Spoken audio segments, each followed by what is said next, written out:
order this meeting of the West Valley Water District Board of Directors. It's November 16th, and it's 6:05 p.m. We are going to start with our roll call of board members. Thank you. Director Garcia is absent. Director Hawkins? Present. Director Moore? Present. Vice President Jenkins? Present. President Young? Present. 4 of 5 are present. We have a quorum. So if I may, Mr. President, just for briefly, we have a couple questions for you, Director Moore, just to follow the Brown Act process for your teleconference. Can you hear us okay from your end? Yes, I can. Is the agenda posted at your location? Yes, it is. Is there any member of the public wishing to speak during public comment from your location? Any y'all want to speak? No. Okay, so with that, we can continue, and all votes will be by roll call. Okay. All right. Thank you so much. All right. We will start with the Pledge of Allegiance. Vice President Jenkins, will you lead us? Right hand over your heart. Ready, begin. I pledge allegiance to the flag of the United States of America. and to the To the republic for which it stands, one nation, under under God, God, under indivisible, God. with liberty and justice for all. All right, and then we have Pastor Marlon Jackson of Loveline Church. Pastor Jackson, if you'll lead us in the opening invocation.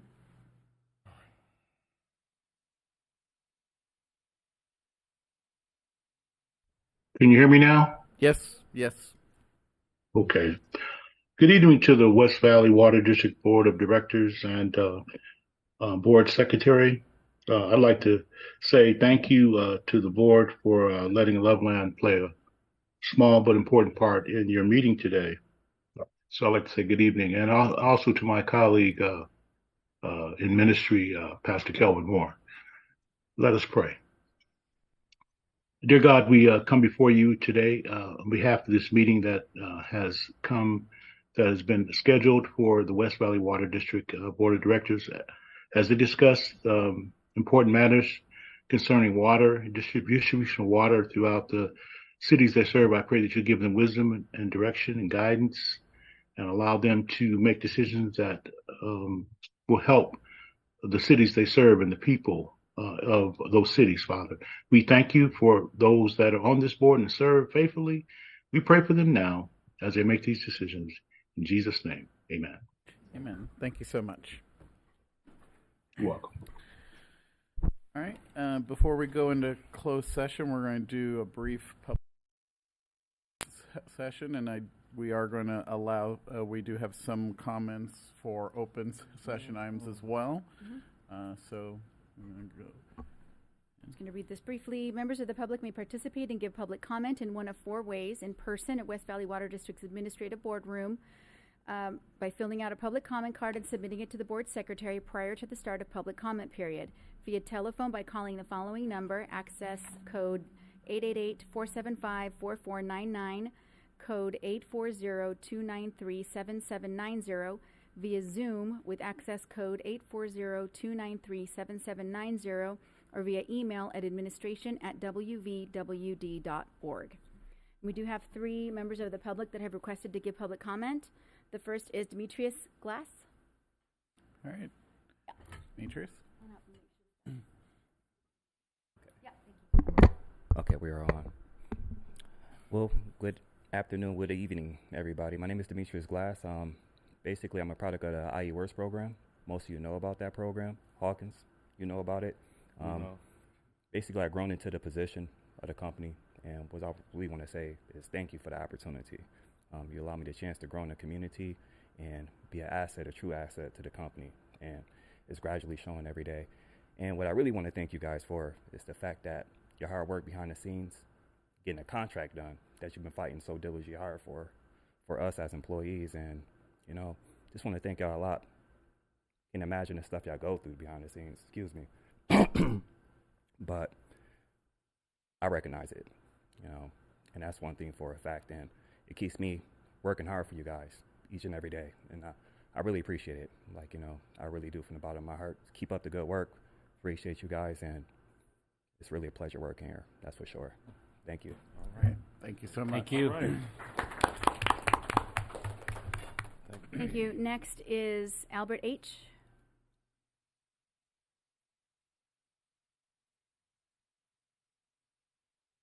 Hello, my name's Albert. I want to say thank you to the board and the committee that allowed the union negotiations to happen, where we means a lot to those who have been here for a while and myself. I just want to announce to the board and the community that this district has potential to be the staple district all other districts and municipalities look to in the near future. I see possibilities this district can earn awards for the best place to work, which cover pay, training, equipment, and expertise. Thank you. Thank you. Thank you. Next is Tracy Brown.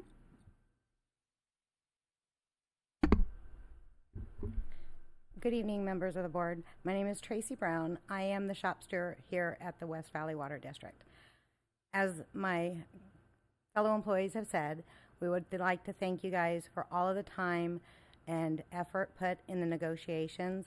I know that a lot of our members have been looking forward to this, so we cannot thank you enough. And we also would like to tell you thank you very much for taking our needs into consideration when you came to this agreement. So we're going to continue to be doing our best every day and uplifting you guys as you uplift us. Thank you and have a wonderful evening. Thank you. Thank you. And no other requests have been received via email or in person or via Zoom. Oh, I'm not sure if anybody on Zoom would like to speak, though. Is there anybody on the Zoom who would like to speak on any items before the body? If so, please unmute yourself.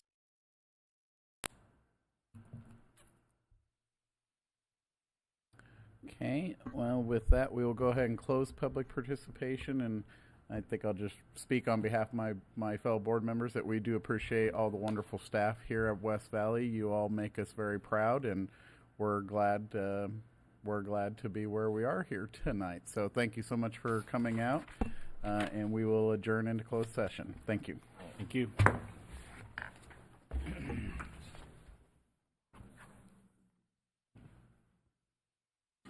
Kelvin, if you could log off of this link and log on to the closed session link that I've sent you.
President Young, we're going to wait for Director Moore to try to rejoin. Just waiting for Calvin. He's in? Okay. All right, we're back from closed session. Legal counsel. Yes, Mr. President, the board met in closed session on all 3 items listed on the agenda. There was no reportable action on any of those 3 items. Okay, thank you very much. All right, board, we have an agenda before us. Are there any motions to adopt the agenda?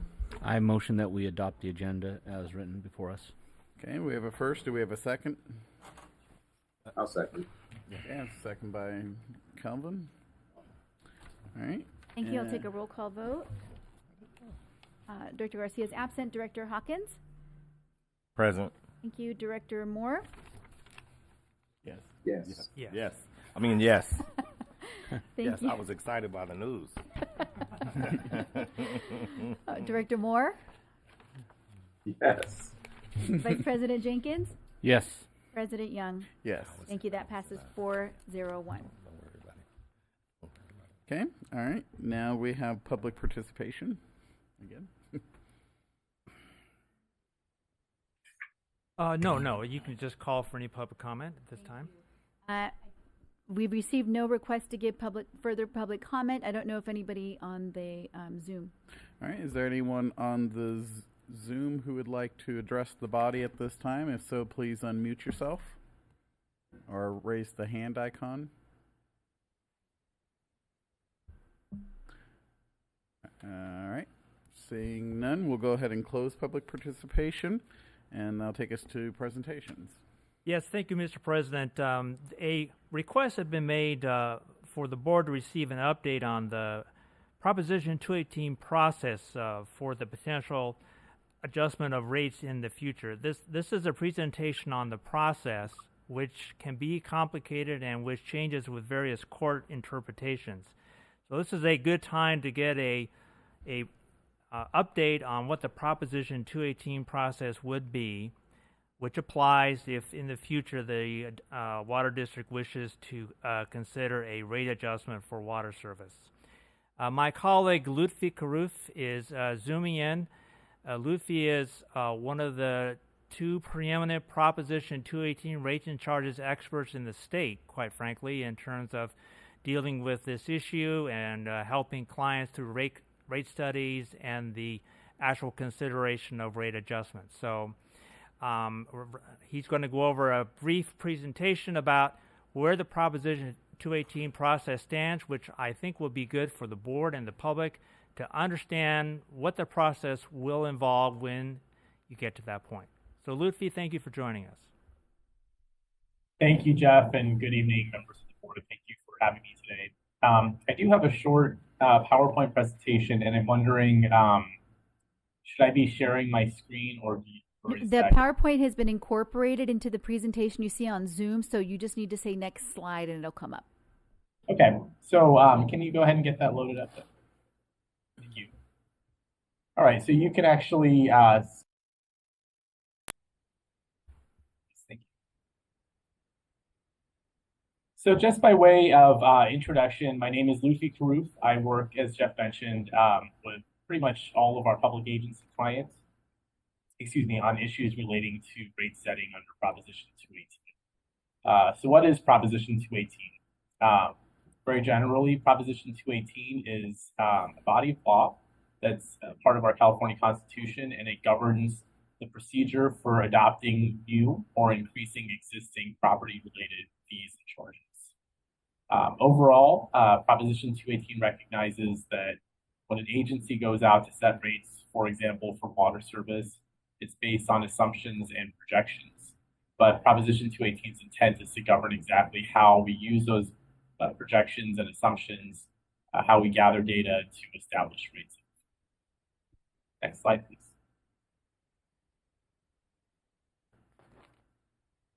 And the next slide, please. Thank you. So Proposition 2, oh, I'm sorry, if you could just go one back. All right, a little bit of a delay there. Oh, sorry about that. Okay. So Proposition 218 was adopted by way of a voter initiative in 1996. So what that generally means is that a group of voters decided that they wanted to make a change to the California Constitution. They got a petition together and they were able to place this on the ballot. And the voters in California approved this by at least 50% of those voted. What it does is it adds Articles 13C and 13D to the California Constitution. This is within a broader framework that governs taxes, particularly on property. So I'm sure many of you are familiar with Prop 13, which limits the amount of property tax on property. Articles 13C and 13D of the California Constitution build off of what Proposition 13 had initially. Specifically, Articles 13C and 13D create new requirements for voter. Hey, Luffy, I'm sorry. If maybe you can speak a little bit louder or closer to the mic. Appreciate Sure. that. Sorry. Okay, thanks for letting me know.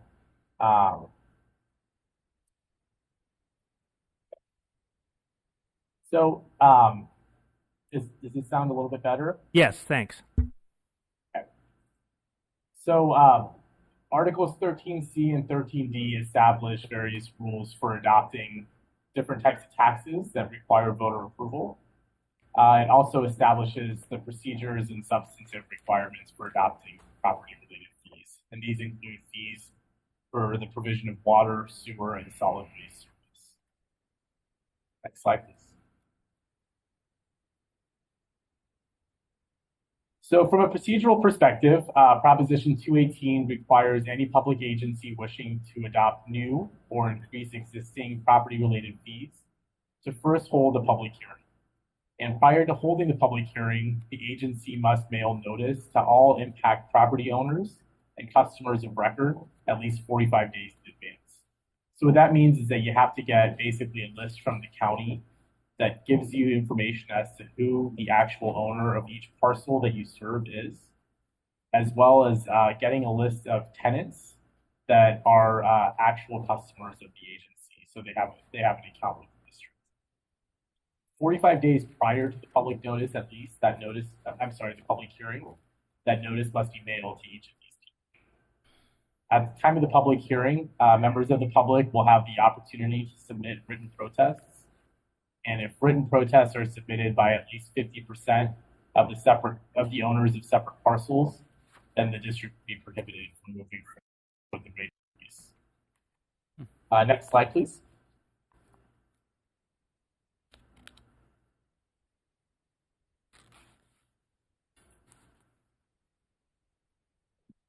So in addition to the procedural requirements, Proposition 218 establishes a number of substantive requirements on fees and charges imposed for property-related services.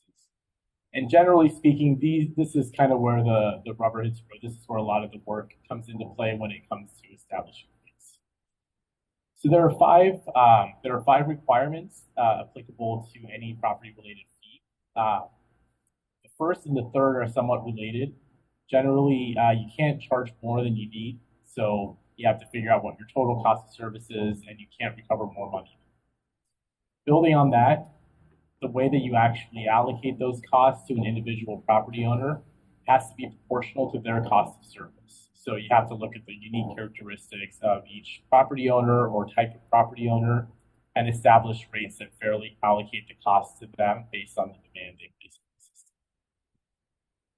In addition, the second and the fifth requirements are somewhat related. The money you receive can only be used for the purpose of providing water service. So that means that, this doesn't really apply to a special district quite as much, but for a city, for example, you wouldn't be able to use water revenues to pay for building a library. Even a special district that provides more than one utility service, to pay for.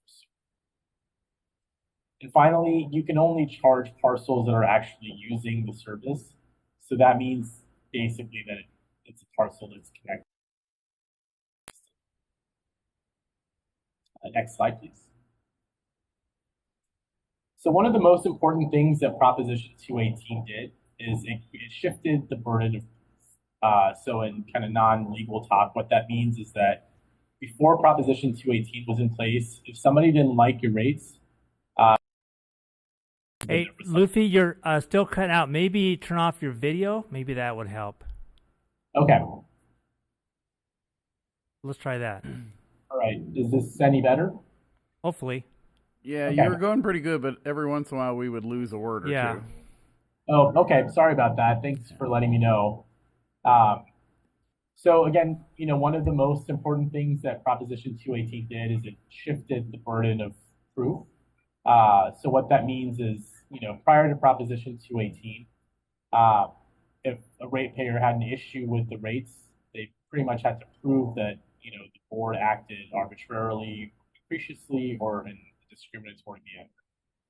After Proposition 218 was put into place, if a property owner or a ratepayer takes issue with the rates, it becomes our responsibility as the public agency to demonstrate with evidence that we've met those substantive requirements.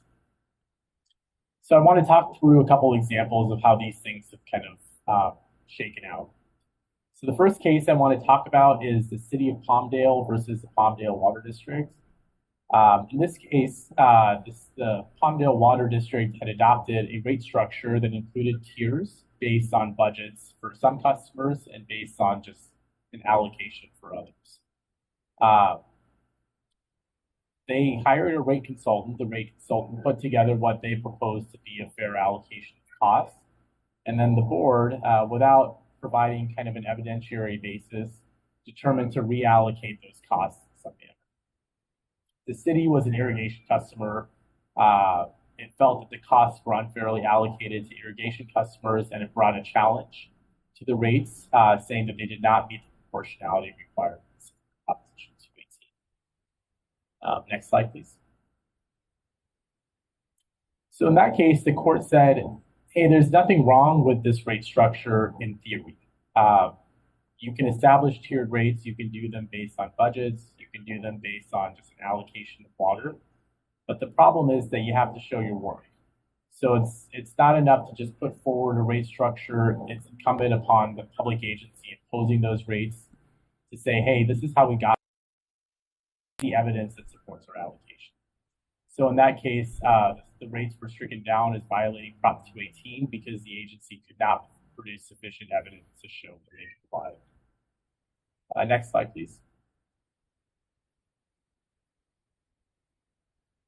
So the Griffith versus Pajaro Valley Water Management Agency case, it's actually a case related to groundwater extraction fees. In that case, the basin was subject to saltwater intrusion as a result of basically an overdraft. We're taking too much water, and so salt water was creeping in on portions of the basin that abutted the ocean. And the result was that it was bringing down the quality of groundwater for everybody. So the agency established a program to buy water, import it, and put it into the basin or provide it to pumpers along the coast in order to protect the basin for everybody and to prevent that saltwater intrusion. The pumpers on the other side of the basin that weren't receiving that imported water, hey, it's not fair to charge us for water that we're not receiving. The court disagreed. They basically said you could take a more general approach to rate setting and look to where the benefits lie. So everybody benefits, but from bringing in this imported water because everybody uses that groundwater. And by protecting the groundwater, you're protecting water for everybody, whether or not you're actually receiving that imported water. Importantly, the court made two important points in this case. First, they talked about the fact that it's rates for each individual customer. Instead, it's appropriate to look at shared characteristics amongst customers and establish what are called customer classes. So basically, you're looking at your residential, your commercial, or otherwise, you know that they use water in the same way, and therefore they're incurring costs in the same way. And you can use that as a basis to establish rates. Additionally, the court highlighted the fact that rate setting isn't perfect. It's never going to be precise. It's never going to be exact. You're using, and so you can't be held to a standard that you can't meet. Next slide, please. Similarly, in the Morgan versus Imperial Irrigation District case, a ratepayer took issue with the quality of the data that was used to establish the rates. They took issue with the way that the agency looked to averages of their customers as opposed to specific parcel data. The court, at the Court of Appeal level, the Court of Appeal upheld the district's rates. First, they said, hey, the data doesn't have to be perfect. It's impossible for the data to be perfect. But on top of that, their review is limited to determining whether or not there was enough evidence to support the finding that the rates complied with Proposition 218. Additionally, they highlighted the fact that establishing customer classes is perfectly consistent with Proposition 218. It's a way to establish proportionality in a reasonable way. Next slide, please. Another case I want to talk about briefly is Moore versus the city of Lemon Grove. The city had established a practice of taking revenues generated from sewer rates and transferring a portion of them back to the city's general fund. The city was sued, and they were sued on the basis that the rates exceeded the cost of service because portions were allocated back to the general fund for unrelated purposes. The court disagreed. The court said it's perfectly reasonable to generate revenues and transfer them back to your general fund or use them for another purpose, provided that it's in the form of a reimbursement. So in this instance, and for many agencies, you may pay for costs that benefit your water customers, your sewer customers, or whatever the case may be from some other source. And it's okay to use revenues generated from that utility to pay that other source. Next slide, please. And the final case I want to talk about is one of the more infamous cases. It's the Capistrano Taxpayers Association versus the city of San Juan Capistrano. In this case, the city had established tiered water rates, but they didn't provide sufficient data to demonstrate exactly how those tiers were determined. So in other words, they kind of looked at what their total cost of service was. Their goal was to disincentivize overuse and to encourage conservation. And to do that, they established essentially penalty tiers in which, the more water you use, the more money you pay. The court did not take issue with the fact that they had tiers. In fact, the court said it's perfect in 218 to establish tier-based rates. In fact, that's a good way to do it because it ensures that, customers that are not driving certain costs are not forced to shoulder those costs. However, and importantly, each tier has to be independently justified with data. You have to demonstrate that each tier reflects the cost of service within that level. Next slide, please. So how would you do that? And that's an important issue, I think, for this district and for many agencies that have tiers. How do you actually support tiers? So the court in Capistrano looked at three different buckets. They said agencies could look to water supply. So if you import water, if you have groundwater, if you have differing sources of supply that have differing costs, you can reasonably allocate your least expensive source of supply to your lowest tier, as an example, and then ratchet it up with each tier after that based on the more expensive sources of supply. You can look at capital costs. So if you have a need to construct infrastructure in order to accommodate larger water users, you can shift through tiers the cost of those capital projects onto those customers. Finally, while you can't establish tiers that are intended to penalize people for failing to conserve, what you can do is allocate the costs associated with conservation to those tiers. So if you have customers that routinely overuse water or use a lot of water, and you want to target educational programs, flyers, subsidies for water efficient turf or appliances, you can pay for those through allocating portions of those costs to your water tiers. Next slide, please. Thank you. Outside of the Prop 218 world, there are a lot of other types of fees, charges, and penalties that an agency may impose. And again, limitations that I just talked about under Prop 218, those really only apply to the fees that you charge for providing water service, or sewer service, or solid waste service, and actual service to property. However, other types of fees or charges that are imposed by public agencies are still governed by similar constitutional provisions. I highlighted a few here that are relevant, I think, to the district. Capacity fees and connection fees are one example. A capacity fee is a fee that's charged at the time property makes a connection to the water system. And it's intended to pay for their share of the costs of infrastructure associated with surveying. Similarly, connection fees are imposed at the same time as well, and they are charged to recover the costs of making the physical connection to the system. In addition, agencies might have miscellaneous fees and charges for things like plan check, for things like water shutoffs and so forth. Those are all governed under Proposition 26. And what Proposition 26 essentially says is that you need to tie those fees to their proportional cost of providing whatever that service, product, or benefit or privilege is. Finally, a lot of agencies impose penalties for violation of a local ordinance or rule. These could include things like late fees, penalties for violating water conservation ordinance. Those do not need to be tied to cost. They just have to have some sort of due process associated and not be discriminatory. We're almost there, Luffy. If you can just a little louder towards the end, and that'd be great. Yeah. I think this is just about it. So if you could just go to the next slide, please. So I know this is probably a little bit hard to see. What I did here is I just copied over a lot of the types of fees and charges that the district imposes. So just to kind of talk through what we were on the left-hand side, these are your water rates. At the top, these are kind of tiered rates. So you have various rates based on the level of usage. Those reflect what the costs are to provide that specific level of usage. You've got your fixed charges, which are just what you charge on a monthly basis to recover your fixed costs. But then you have a whole plethora of other fees. You've got late/non-payment fees, so those are kind of the penalties we talked about. Various miscellaneous customer fees, so forth. Those are not subject to Proposition 26 or 218, but they do have to be tied to the cost of service.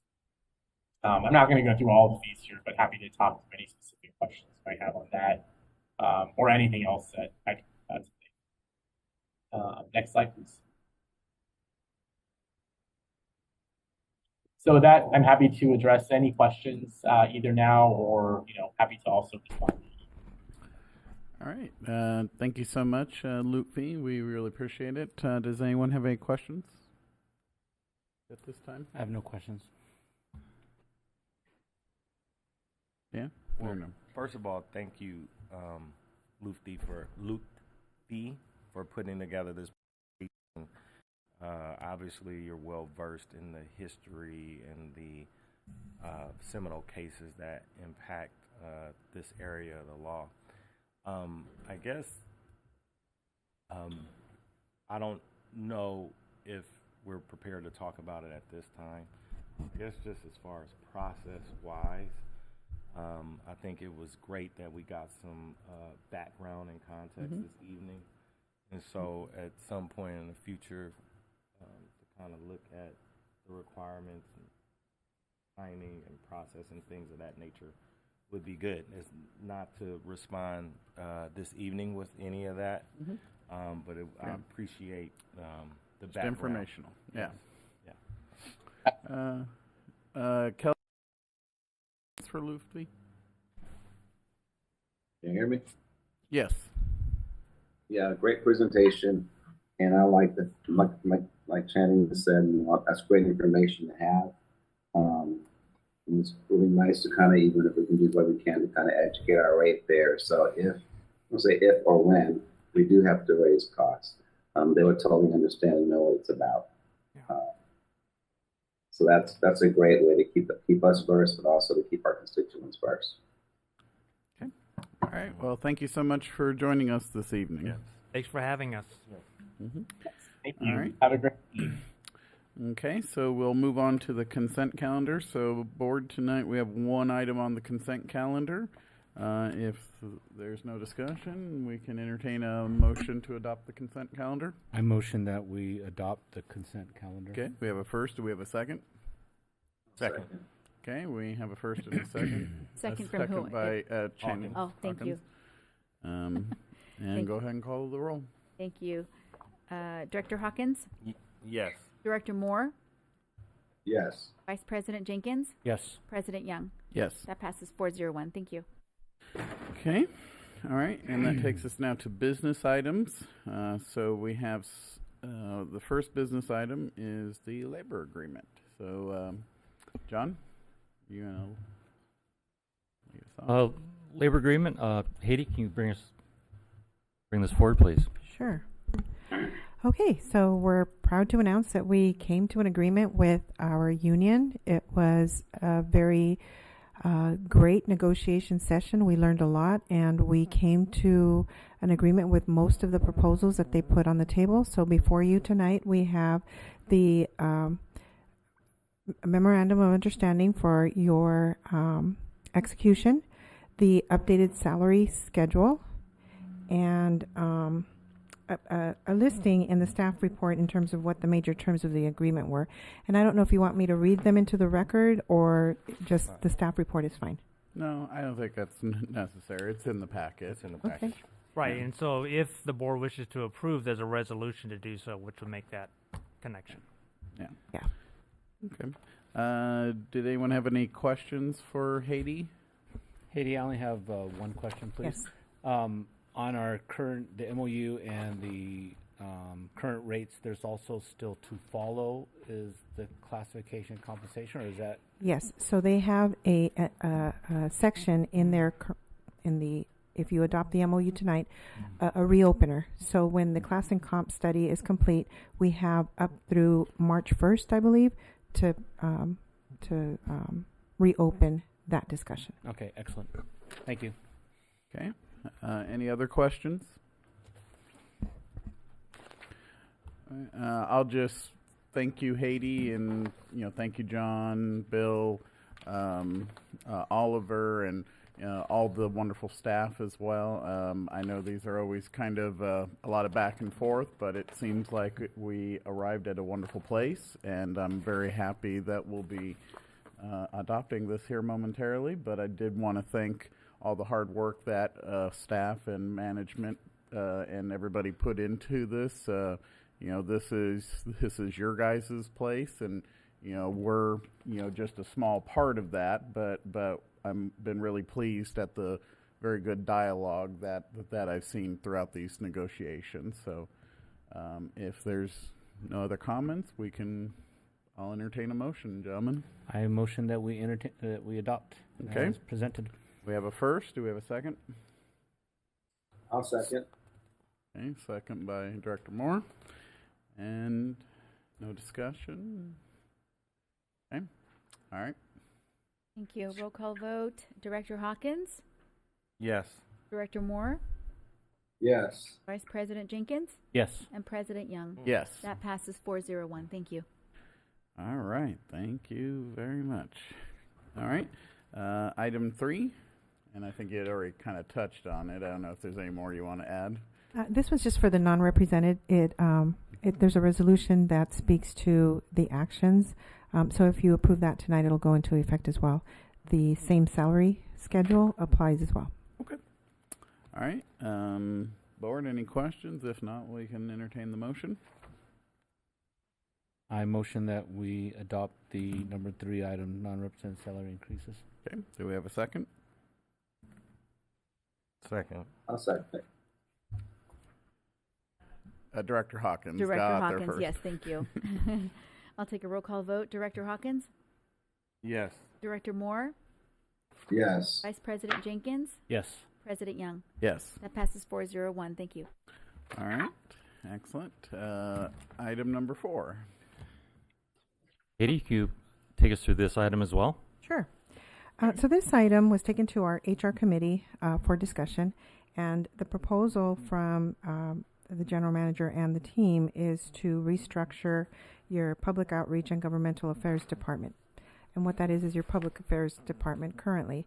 And so what the manager had done was to review the structure of her positions, and in order to align them to be more comprehensive and prioritize your public outreach program, we recommended new job descriptions that would have a better ability to move upward in the department. So you're going to start with your intern, then your classification for 1 and 2, your senior, and then your manager. And so currently you have 2 vacancies in that department. If this is authorized, we will then adopt the new job specs. The salaries are incorporated in your salary schedule that you just approved. And so we would then start the recruitment to fill those 2 vacant positions.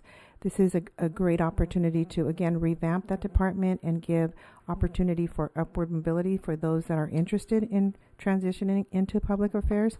And it's the market analysis was such that it corresponds with what the current market is doing in this department. Any questions? Yeah, I do. So currently there's 2 staff persons assigned to the Public Affairs Department? You have 4 positions in that department. 2 are vacant and 2 are currently filled. So the filled ones are your public affairs analyst and your manager. Okay. So by voting, we would add an additional position to this department? No, you still have 4. You're just retitling the positions. Well, I don't. We're also showing the intern in this flow chart. Okay. So 4 full-time positions and 1 intern. And 1 intern.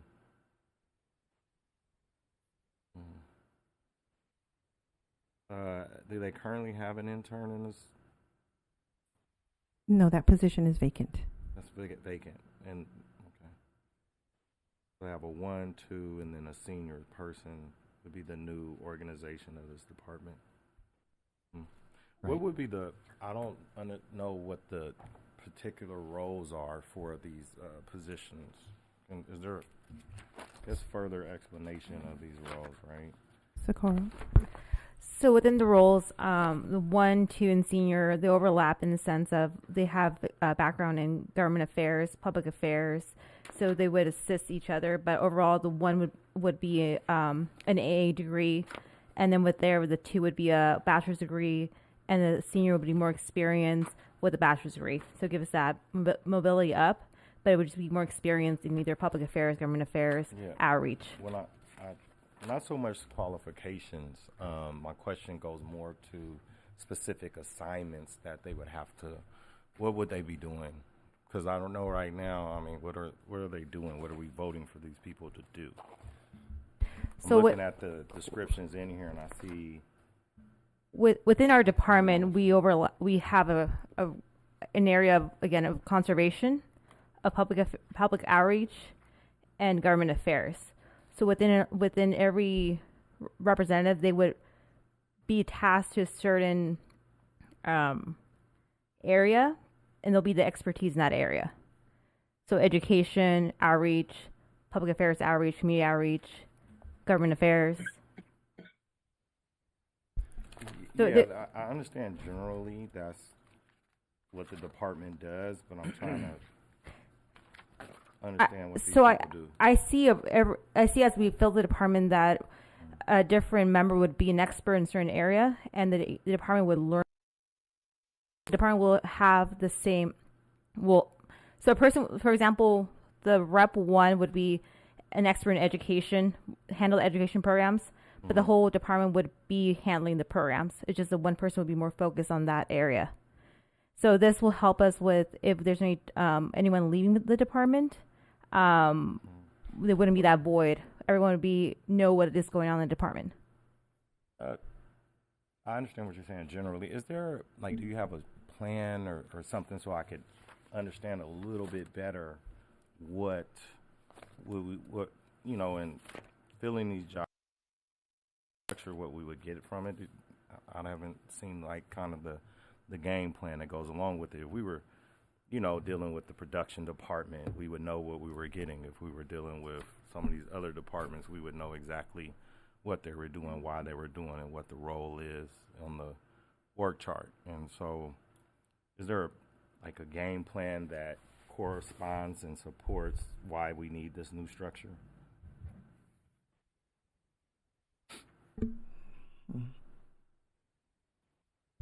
I think what we can develop is a plan of action in terms of what each particular position will be tasked with. But overall, the plan was to cross-train from entry level all the way up to the manager position. Currently, what you have is you have specific tasks per title. And so, for example, you have the community affairs representative who was the one that was out in the community.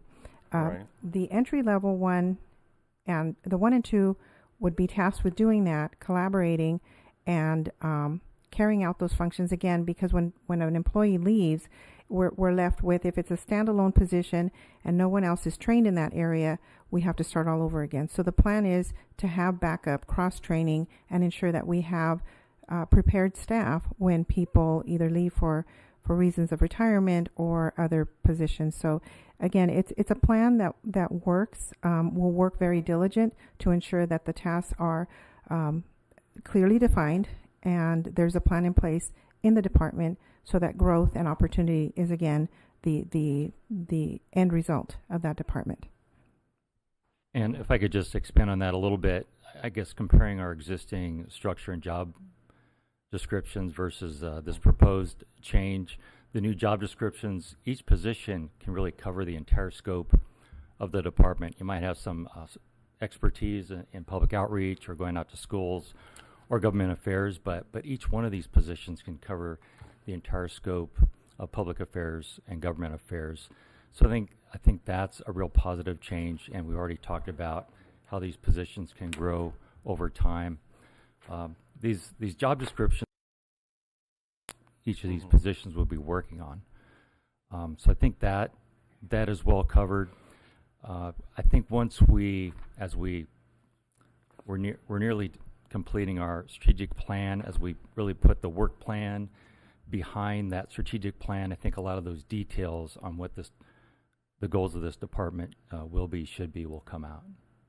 And if I could just maybe ask, I mean, to kind of add on to the conversation, you know, my understanding has kind of been, and I haven't been on the public affairs committee, but, you know, I mean, obviously certain times of the year you're going to have certain activities. So like when you have the solar challenge, you know, so that's more public outreach, more school stuff, but maybe when we go to Washington, D.C., we're a little more focused on the, you know, government affairs side of things. I think that part of at least what John, you have talked to me about is the idea of, instead of having a public affairs person and then like a government affairs person and then a community person, you have just everybody's kind of more or less in the same class, just different tiers. And then depending on what the current needs are at that time of the year, you can kind of plug them in based on what's needed. But I mean, does that kind of maybe help? Kind of. I mean, you know, this is kind of mid-year. You know, I apologize for missing the last few government affairs meetings, but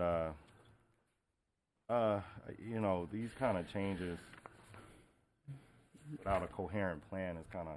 I mean, would you like to take it back to the committee? I think we need to take it back to the committee, Mr. President. I'm respectfully requesting to be able to table this and take it back to the committee. All right. Do you want to make that motion then to table it? Then. Do we have to make a motion to table? Well, if it's going to be referred to an actual committee, yes, I would recommend a motion. And then, you know, perhaps give some direction to staff as to what you'd be looking for. Yeah. Well, I think get a much more coherent understanding of what the game plan is for these individuals assigned in this role, the structure of the department, and to be able to provide some more feedback to staff as far as the direction we needed to go. Yeah. So that's what we'd like to do. So that would be the background, not necessarily something you would type in the org chart, but just so you understand better what the org chart is telling you. Yep. So this is, going to be tabled and go back to the committee. Okay. All right. So go ahead, Kelvin. Yeah. Hetty, if you can, and Sakura, also too, just have what is the competencies these guys are going to be having? So that would answer a lot of questions too. Yeah. That will clear some things up. Have an effective competency for each position, job description for each position, and then we can kind of map out. We know that the community has a lot of needs, and that you guys cannot meet them the way we have been. We can't meet them as it looks right now. And I know during COVID we didn't have to go out as much, but we have opportunities. And one thing I'm committed to is getting us out there to educate and connect with our people. So I want to see you guys out there in some of these engagements in the different city events. And I know really you can't do it. You have many on some days. You don't have the staff to help you with that. And so that's why I was thinking that you're having staff that could overlap. You can take Fontana, you can take Rialto, you can take whatever. And we'll have always something going on, have representation on a consistent basis. That was part of the vision, was it not? Yes, that is correct. Okay. All right. Just want to make sure we're still at the same vision. All right. So we have a motion on. I have just a simple question. Sure. I just want to make sure that what we're tabling right now is just to go back to the committee to eventually present to us. Bring it back. The next meeting, because I don't want to tie our manager's hands type thing. I'm not saying we have to rush it, but let the committee do its work. Yeah. And then we'll kind of go from there and that's let what I want to out ask. of it when it's ready. And just to verify, that's External Affairs Committee. The External Affairs Committee. Okay. And so what you'd be looking for to bring back to the board would be the org chart again, but maybe some more fleshing out in the staff report that, hey, this is kind of generally where we're going. This is why we cross-train, blah, blah, blah. Well, yeah, and just having some time to digest it and making sure that what the department is doing, the direction it's headed in, is really fitting the direction the committee, and hopefully at some point come back to the board and make sure it's fit in the direction the board would like to see it go. Yeah, just so that at the end of the day, what the board would approve or not is an org chart, not necessarily a day-to-day business plan, but you want some indication of what that will be. I think you're asking a good question. I think in order for the committee has the opportunity to deliberate and determine what, whether it's the org chart, whether it's the direction of the committee, or it gets to have a voice in that. And so we just need to flesh that out. No, that's fine. I just didn't want to have you have the misimpression that you were looking for something to be produced to come back, and you say, well, it's not there. You're just looking for the background and input to the... And that's a policy decision. Okay. We get to make. Yeah. Well, and I would also say, maybe it's a little bit of a lesson, John, too, that if we have, fairly substantial that come to a committee and not both members are present, that we should probably table it till the next committee meeting, because that way we don't have to keep having something like this come up where it wasn't completely maybe fleshed out at committee before we bring it to the full body. And if I can interject really quick, I think what I can possibly do for the committees is to ask the week before when I send you the agenda, to ask then if you will not be in attendance, because these agendas are given to the committee a week in advance. So at that time, if you're not going to be in attendance, then I can coordinate with you so that if we need to pull an item, we can do it at that time and not, kind of have an agenda that isn't going to be discussed because it needs to be forwarded to the next meeting. So I'll put that on me to confirm attendance with the committee members, because I know, Director Hawkins has missed a couple, and maybe that was presented at that time, and maybe we could have prevented it from moving forward if you're not going to be there, but we didn't know that you weren't going to be there. It's okay. It's no one's fault. But I'll make an extra effort to ensure that if there's something on there. As they say, the government process is just making sausages over here. Well, certainly we want the full committees to be able to deliberate, especially when it comes to fairly substantial items, especially. Yeah, I'm hearing you like to hear more detail on the details of what the department is looking to do and accomplish. And yeah. On the ground. Yeah. And Okay. John, Okay. All right. Go ahead, Calvin. yeah, John, if I could ask for the HR committee, the next HR committee to just send those Yeah. descriptions and the competencies to those, just for the record. Should have, yeah, and that's what should have came through that committee too, since this is a substantial HR change. So it did go through HR committee. It did go. Okay. As well. Okay. Well, for some reason, the members of the committee like to take another look at it as well. Yep. Going to go back to HR and then external affairs? Is that what you're saying? That's what Mr. Kelvin, is that? Morris Yeah, said. yeah, Well, so we can both.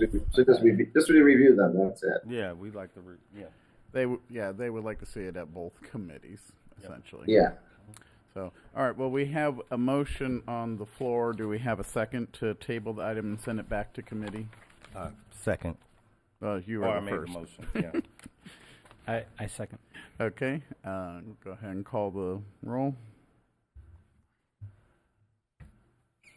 Thank you. Director Hawkins? Yes. Director Moore? Yes. Vice President Jenkins? Yes. President Young? Yes. That passes 4-0-1. Thank you. Okay. All right. Well, we'll refer that back to the committees, and then we'll come up to Mr. President, Dan. yeah, can I, on number 5, can I ask to go ahead and strike it? I've made other plans. So you'll be available. I'll be available, sir. Okay. All right. Well, actually, that works out beautifully for me because I wasn't sure how I was going to fit any other days then. So. Thank you. All right. So, do we need to take a vote on that, or can we just skip it at this you point? Just skip it at this Okay. point. Then no action taken. Okay. All right. So then we'll go to board reports. So meeting reports. Do any board members have any meetings which they need to identify for the billing period? Do you have anything? Dan? Last week I attended the another well meeting. It was a virtual meeting. It went very, very well. And this coming Monday is our Association of Special Districts that I'll be attending to. So that's about it. Yeah, the only meeting I wanted to report out was the Apprenticeship Connection Summit at Mount Sinai.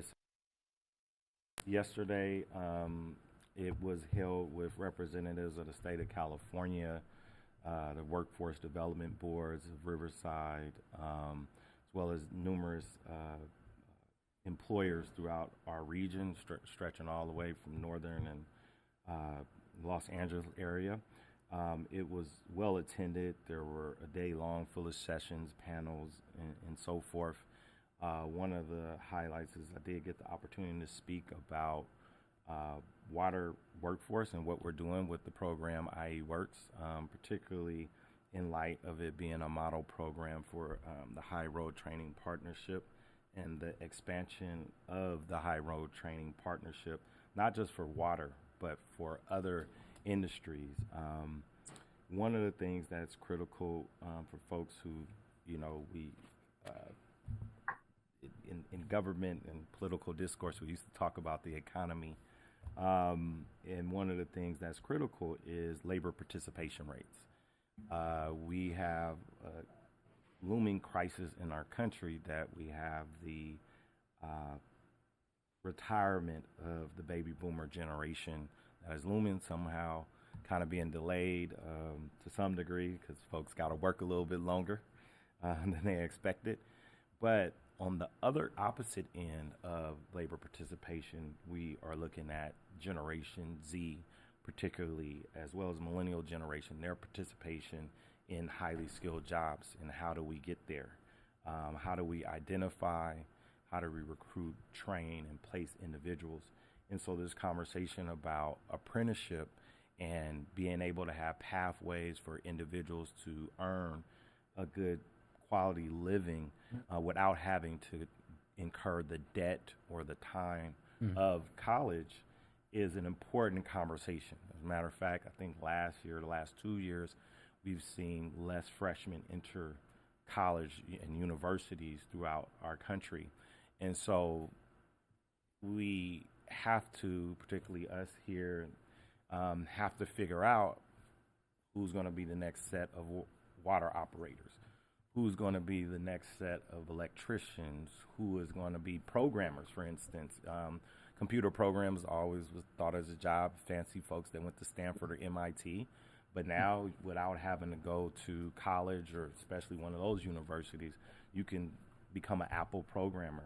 And so it was a very important conversation we were having at the community college level, and I really enjoyed being a part of it. And I think it's going to be critical for our country to really figure out how we get people in the workforce. So that's had a lot of fun doing that. Okay, great. Kelvin, did you have any meetings that you needed to identify? No. Okay. All right.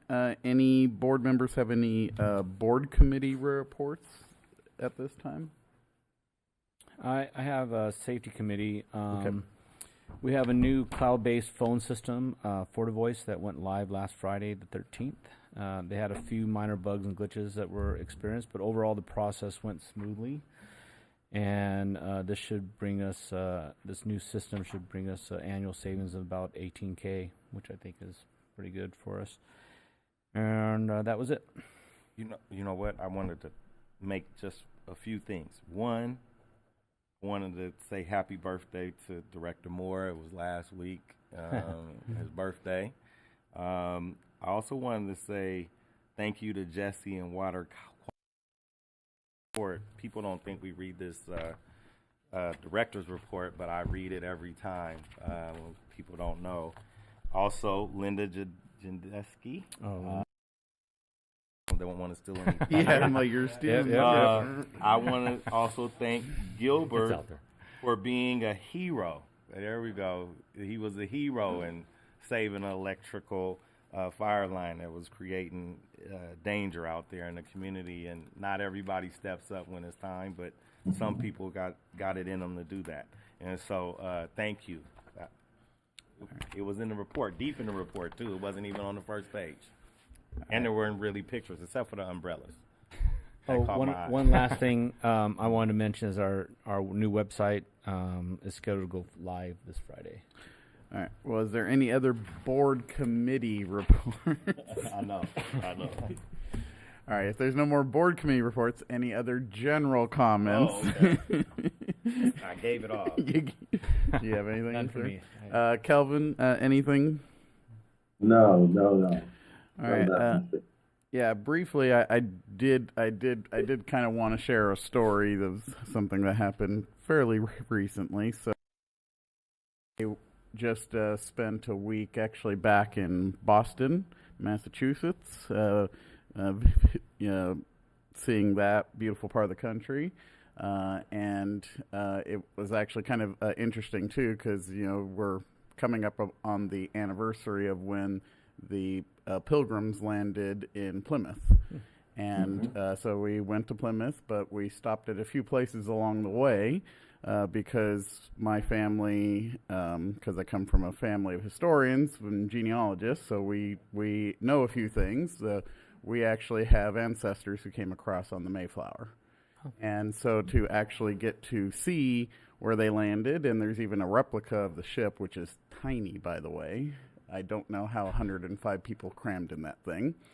But to see where they came ashore and even visit which is now actually a historical site of the home of John and Priscilla Mullins, who my mother's family is descendant from. We actually got to visit their home and even where they're buried, which is just in one of the oldest maintained cemeteries in the United States. They're in Duxbury, Massachusetts, about 10 miles north of where Plymouth is. And one of the big monuments in there besides my ancestors is that's also where Miles Standish is buried.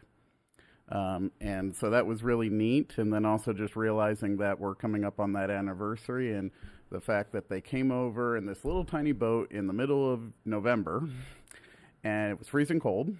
And it's like, I can't imagine why on earth they would want to do that.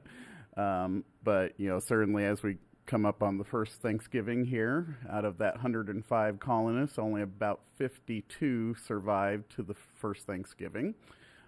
So as we get ready for Thanksgiving, I just wanted to wish everybody a happy Thanksgiving, and just remember it is probably one of the few, besides maybe the 4th of July, truly American holidays that we celebrate here in the United States, and I just wish you all a happy and merry Thanksgiving.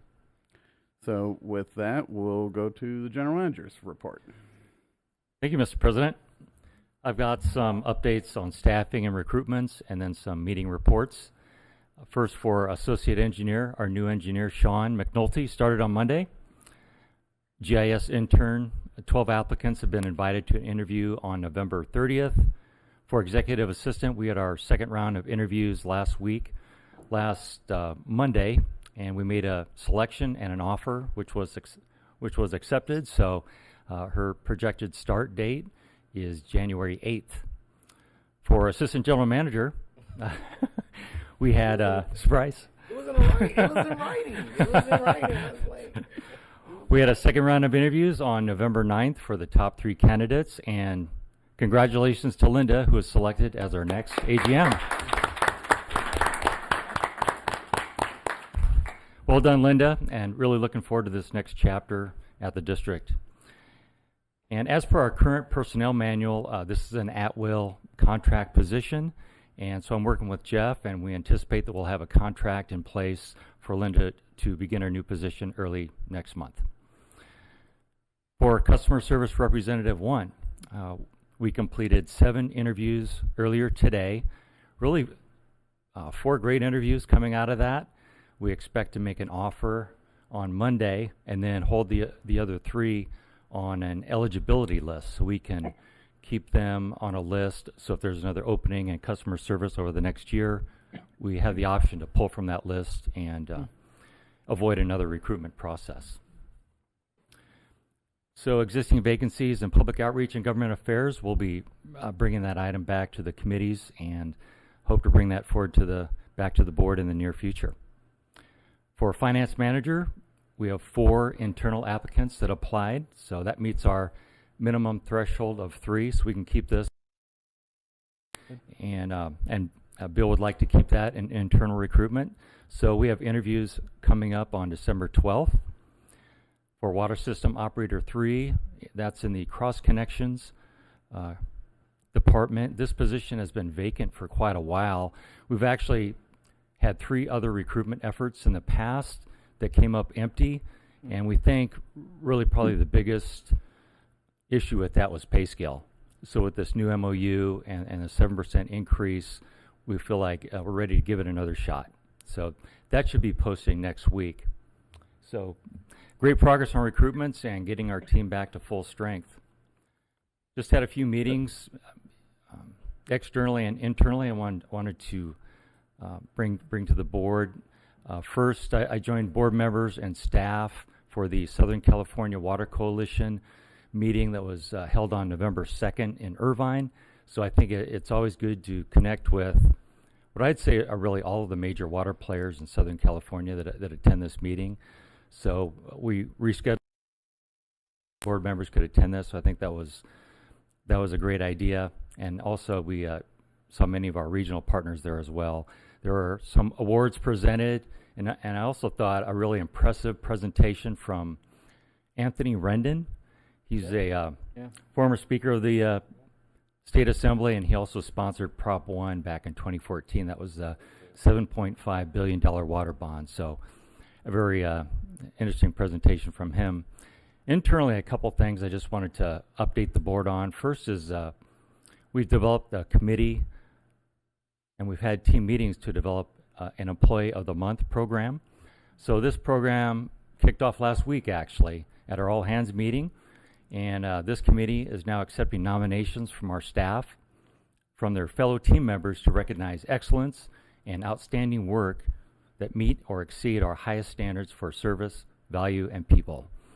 These nominations will go to the staff committee, and they'll make a selection on a monthly basis. And I think we've already had 7 or 8 nominations come in already, so it's off to a great start. And the first Employee of the Month will be presented at the all-hands meeting in January. And we're also talking about having an Employee of the Year that would come out of these 12 Employees of the Month, and perhaps also a Crew of the Year program. So thanks to Haiti for forwarding this effort as well. One last set of meetings internally, really, that's been going on for quite a while is on the staff development program. And yesterday, our committee met with managers and supervisors to bring them in on the discussion, get their input so we can make adjustments to the draft program. Essentially, this is a mechanism, a structure for supervisors to work with their staff to identify future opportunities of interest, make a gaps assessment, and then develop a plan together to help get them there, whether that be additional education, training, cross-training, job shadowing, certifications, people skills, etc., just to help them get ready for those future opportunities, and we can have preparation meet opportunity. So we're planning to roll this out early next year, and as an element of one of our strategic goals, which is to be an exemplary employer, and also for workforce development, and meet those challenges that Channing mentioned. So finally, we had an all-hands meeting on November 7th. We invited CPS to come out and do a presentation on the class and comp study. I think that information sharing was really well received, answered a lot of questions, and helped build confidence and some trust in the process. So I think that was good for CPS to come out and do that for our staff. And we also had photos earlier that day with all of our staff taken out in front of the building that day. So that was a good day. Anyway, that's my report for tonight. Okay. All right. Thank you, John. Legal. Yes, you've already heard from us tonight, so I will go ahead and pass. Thank you. All right. Well, thank you, everybody. You have a good evening, and we are adjourned. Thanks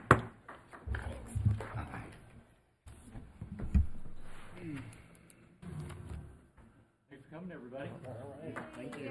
Yep. Have a good weekend.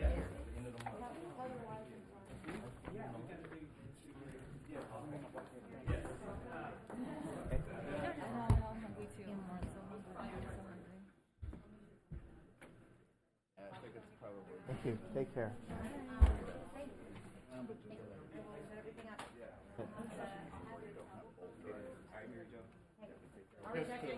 Thank you. I owe you an apology. It's oh, yes.